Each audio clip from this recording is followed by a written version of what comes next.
Hello guys, good afternoon. नमो नमः, नमः संस्कृताय। आप सभी का हार्दिक स्वागत और अभिनंदन है आपके अपने यूट्यूब चैनल एमएस क्लासेस 1 में। दोस्तों, यहाँ पे जो है आज की एक प्रश्न उत्तरी हमारा सुकनास उपदेश पे। तो यहाँ पे जो हमारा प्रश्न आज का वह है सुकनास का चरित्र, सुकनास के चरित्र का वर्णन करें अथवा महामंत्री सुकनास का चरित्र सुकनासोपदेश के अनुसार स्पष्ट करें। यह हमारा आज का प्रश्न है। ठीक है, तो आइए हम लोग चलते हैं उत्तर की तरफ। इसमें जो हमारा उत्तर होगा वह सुकनास उपदेश यानी सुकनास जो था, जो मंत्री था तारापीठ का, वह सुकनास उसके चरित्र का वर्णन यहाँ पे है। तो यहाँ पे जो है उसके चरित्र के जो वर्णन है हेडिंग के साथ कुछ संस्कृत शब्दों का भी प्रयोग किया गया है कि उन्होंने क्या कहा। तो इसको आप देखते रहिएगा, यह प्रश्न इम्पॉर्टेंट है दोस्तों कि यहाँ पे सुकनास का चरित्र। तो उत्तर की तरफ चलते हैं। उत्तर हमारा आपके सामने है। सबसे पहले हमें क्या लिखना है, तो प्रस्तावना। तो सबसे पहले हम प्रस्तावना हेडिंग डालेंगे और उसके कुछ बातों को लिखेंगे। उसके बाद हम जो है दूसरे हेडिंग की तरफ चलेंगे, फिर तीसरे चौथे, इस प्रकार से हमारे कई हेडिंग है। तो सबसे पहले हम प्रस्तावना को देखते हैं। प्रस्तावना में हमारा क्या कहता है, तो सुकनास उज्जैनी के राजा, तारापीठ के महामंत्री तथा राजकुमार चंद्रापीठ के गुरु एवं हितैषी थे। ठीक है, तो यह भी आपको पता भी है दोस्तों, आप इसको लिख सकते हैं। वे संस्कृत साहित्य में आदर्श मंत्री, महान नीतिज्ञ और जीवन दर्शन के ज्ञाता के रूप में प्रतिष्ठित हैं। कौन? जो है सुकनास। उनका सुकनासोपदेश अत्यंत प्रसिद्ध ग्रंथ है। क्या सुकनासोपदेश? क्या उनका एक प्रसिद्ध ग्रंथ है, यानी कादम्बरी का एक भाग है सुकनासोपदेश। तो उनका उपदेश एक प्रसिद्ध है। तो यह हमारा हो गया प्रस्तावना। सुकनासोपदेश उज्जैनी के राजा, तारापीठ के महामंत्री तथा राजकुमार चंद्रापीठ के गुरु एवं हितैषी थे। वे संस्कृत साहित्य में आदर्श मंत्री, महान नीतिज्ञ और जीवन दर्शन के ज्ञाता के रूप में प्रतिष्ठित है। उनका सुकनासोपदेश अत्यंत प्रसिद्ध है। यह हमारा जो हो गया प्रस्तावना। आगे हम बढ़ेंगे दूसरे हेडिंग की तरफ। दूसरी हेडिंग हमारी यहाँ पे है नीतिज्ञ एवं बुद्धिमान। तो सुकनास कैसा था? नीति को जानने वाला और बुद्धिमान व्यक्ति था। तो हमें लिखना है सुकनास गूढ़ नीति और जीवन के यथार्थ को भली भांति जानते थे। उनके कथनों में गहरी जीवन दृष्टि दिखाई, जो उन्होंने उपदेश दिया उसमें गहरी जो है जीवन दृष्टि हमें क्या होती है, दिखाई देती है। तो सुकनास गूढ़ नीति और जीवन के यथार्थ को भली भांति जानते थे। उनके कथनों में गहरी जीवन दृष्टि दिखाई देती। यह हमारा नीतिज्ञ एवं बुद्धिमान के अंतर्गत आएगा। अब उन्होंने कहा क्या है, तो कथन को भी जो है सुकनास में पूरी बातें जो है सुकनास ही कहे हैं और चंद्रापीठ सिर्फ सुने हैं, यानी श्रोता चंद्रापीठ थे, वक्ता जो है बोलने वाले कौन थे, जो सुकनास थे।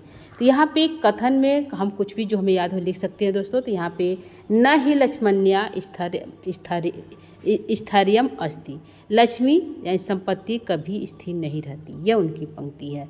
स्पष्ट है कि वे धन के अस्थिर स्वभाव को समझाते थे और विवेक को अधिक महत्व देते थे। यह हमारा हो गया नीतिज्ञ एवं बुद्धिमान। अगली जो हमारी तीसरी हेडिंग है वह है लक्ष्मी के प्रति यथार्थ दृष्टि। तो सुकनास का लक्ष्मी के प्रति क्या दृष्टि थी उसको देखते हैं। सुकनास ने लक्ष्मी की चंचलता, मोहिनी शक्ति और अनर्थकारी रूप का वर्णन किया। तो सुकनास के क्या किया दोस्तों, तो यहाँ पे सुकनास ने लक्ष्मी के प्रति यथार्थ दृष्टि रखी। तो उन्होंने क्या किया, सुकनास ने लक्ष्मी की चंचलता, उसकी मोहिनी शक्ति और अनर्थ का जो कारण परंपरा है उन सभी का जो है यहाँ पे वर्णन किया है।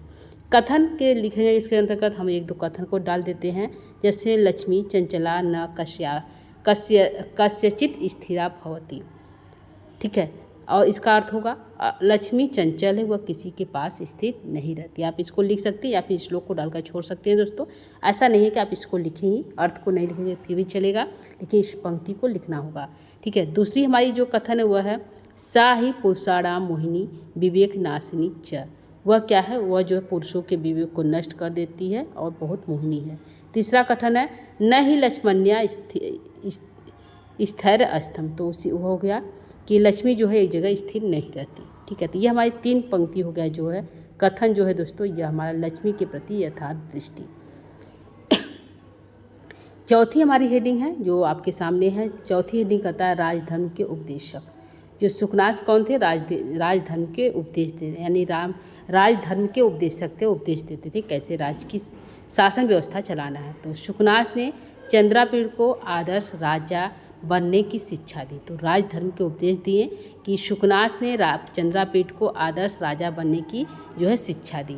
तो क्या दिया उन्होंने, राजा धर्मेण पृथ्वी पालेन, राजा को धर्म के अनुसार पृथ्वी का पालन करना चाहिए, यह जो है एक उपदेश दिया। राज धर्म के उपदेशक, तो इन्होंने उपदेश क्या दिया, हे चंद्रापीठ, राजा धर्मेण पृथ्वी पालेन, राजा को धर्म के अनुसार पृथ्वी का क्या करना चाहिए, पालन करना चाहिए। यह कथन है दोस्तों। और यहाँ पे आप नोट्स में भी लिख सकते हैं, वे धर्म, न्याय और प्रजा के हित को सर्वोपरि मानते हैं। कौन, शुकनास। तो ये हमारा हो गया। पांचवी हमारी हेडिंग है दूरदर्शी एवं अनुभव संपन्न। तो शुकनास कैसा था, शुकनास दूरदर्शी और अनुभवकारी था। तो वे भविष्य के परिणामों को पहले ही समझ लेते थे और उसी अनुसार जो है सलाह देते थे। राजा को किसी को, क्योंकि मंत्री था शुकनास, तो तारापीठ को सलाह इत्यादि देना पड़ता था, तो वह क्या था, दूरदर्शी एवं अनुशासन संपन्न था। तो ये भविष्य के परिणामों को पहले ही समझ लेते थे और उसी अनुसार सलाह देते थे। ठीक है, कथन हमें लिखना है, यह पूर्वम चिंतयति स कदाचित न विपद्यते, जो पहले से सोच समझ कर कार्य करता वह कभी संकट में नहीं पड़ता। ठीक है, यह इसका अर्थ होगा, यह पूर्वम चिंतयति स कदाचित न विपद्यते। ठीक है, यह हमारा हो गया पांचवी हेडिंग। छठवीं हेडिंग है कि आदर्श गुरु और मार्गदर्शक। तो शुकनास कौन था, एक आदर्श गुरु और सही मार्ग पर चलने का मार्गदर्शक था। शुकनास एक आदर्श गुरु भी थे और अपने शिष्य चंद्रापीठ को जीवन के हर क्षेत्र में मार्गदर्शन देते थे। कथन है, विवेक एवं मनुष्यस्य भूषणम, विवेक ही मनुष्य का एक क्या है, सच्चा आभूषण है। क्या है, विवेक एवं मनुष्यस्य भूषणम, विवेक ही मनुष्य का एक जो है सच्चा क्या है, आभूषण है। यह हम जो है इस हेडिंग के अंतर्गत आदर्श गुरु और मार्गदर्शक। अगला हमारा है सातवीं जो है पंक्ति, वह है कर्तव्यनिष्ठ एवं राजभक्त। वे अपने राजा और राज के प्रति पूर्णतः समर्पित थे। कौन, जो है शुकनास। तो शुकनास कैसे थे, अपने राजा और राज के प्रति पूर्णतः क्या थे, समर्पित थे। कथन है, स्वामी भक्ति सर्वधर्म मूल है, स्वामी के प्रति भक्ति ही सभी धर्मों का मूल है। इसका अर्थ हो गया, स्वामी के प्रति भक्ति सभी धर्मों का मूल है। यह हमारा कथन हो गया। अगला हम बढ़ेंगे आठवीं हेडिंग की तरफ।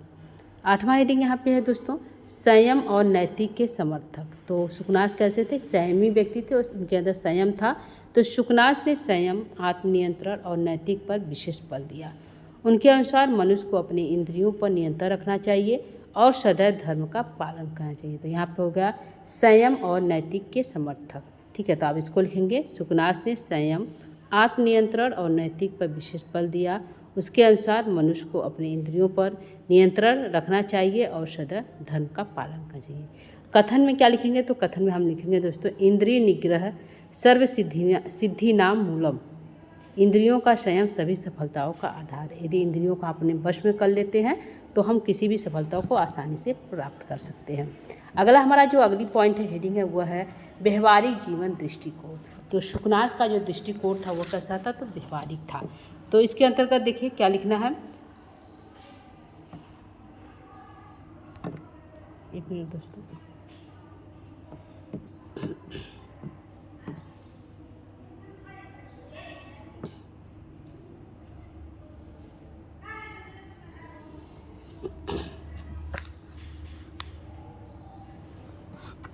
ठीक है। नवा हमारा हेडिंग है कि यहाँ पे व्यवहारिक जीवन दृष्टि। ठीक है, तो यहाँ पे थोड़ा सा मिस्टेक हो गया था दोस्तों, आगे बढ़ते हैं हम। हेडिंग हमारा हो गया व्यवहारिक जीवन दृष्टि। शुकनास के अनुसार उपदेश केवल आदर्शवादी नहीं बल्कि अत्यंत व्यवहारिक जीवन की वास्तविकता को समझते हैं और उसी के अनुसार जो है उसी के अनुसार क्या है, मार्गदर्शक करते हैं, उसी के अनुसार क्या है, चलते हैं। तो व्यवहारिक जीवन दृष्टि, शुकनास के अनुसार के उपदेश केवल आदर्शवादी नहीं बल्कि अत्यंत व्यवहारिक है। वे जीवन की वास्तविकता को समझते हैं और उसी के अनुसार मार्गदर्शन देते हैं। ठीक है, कथन हमें क्या लिखना है, तो कथन में लिखना है, न केवलम शास्त्र ज्ञानम अपि तु व्यवहार ज्ञानम आवश्यक। केवल शास्त्र ज्ञान ही नहीं होना चाहिए, व्यक्ति को व्यवहार का भी ज्ञान होना चाहिए। ठीक है, यह हमारा अर्थ हो गया। आप इसको लिख सकते हैं, केवल शास्त्र का ज्ञान ही नहीं बल्कि व्यवहार का ज्ञान भी होना चाहिए। यह हमारा होगा कुल जो है हमारे 9 पॉइंट हो गए, जो हेडिंग हो गया इस प्रश्न के अंतर्गत। अब हम बढ़ेंगे, हमें निष्कर्ष क्या लिखना है। तो पूरे आंसर का निष्कर्ष बताना पड़ता है। तो निष्कर्ष में हम यहाँ पे लिखेंगे, शुकनास का चरित्र संस्कृत साहित्य में आदर्श मंत्री, महान नीतिज्ञ, दूरदर्शी, विचारक और श्रेष्ठ गुरु के रूप में प्रतिष्ठित है। उनके उपदेशों में जीवन का गहरा अनुभव और यथार्थ दृष्टि निहित है। उन्होंने यह स्पष्ट किया कि लक्ष्मी चंचल है और उस पर अधिक निर्भर नहीं रहना चाहिए। विवेक, संयम और नैतिकता ही जीवन के सच्चे आधार हैं। राजा को धर्म, न्याय और प्रजा कल्याण का पालन करना चाहिए। मनुष्य को सोच समझकर कार्य करना चाहिए। यह जो इसके अंतर्गत लिखना है, आगे हमें लिखना है दोस्तों थोड़ा सा। इस प्रकार सुकनास का चरित्र हमें सिखाता है कि सफल जीवन के लिए केवल धन नहीं बल्कि विवेक, नीति, धर्म आवश्यक है। उसके कथन आज भी उतने ही प्रासंगिक है जितने प्राचीन काल में थे। तो दोस्तों यह रहा आज का प्रश्न, एक प्रश्न का उत्तर जो आपको समझ में आया होगा कि यहाँ पे प्रश्न क्या था और क्या लिखना है। तो यहाँ पे सुकनास का चित्र लिखना था कि सुकनास कैसा था सुकनासोपदेश ग्रंथ के अनुसार। तो उम्मीद करती हूँ दोस्तों यह प्रश्न आप लोग को अच्छा लगा होगा परीक्षा की दृष्टि से। तो आज के प्रश्न को यहीं पे हम समाप्त करेंगे, ठीक है। तो यह हमारा जो है 6वां प्रश्न था सुकनासोपदेश पे।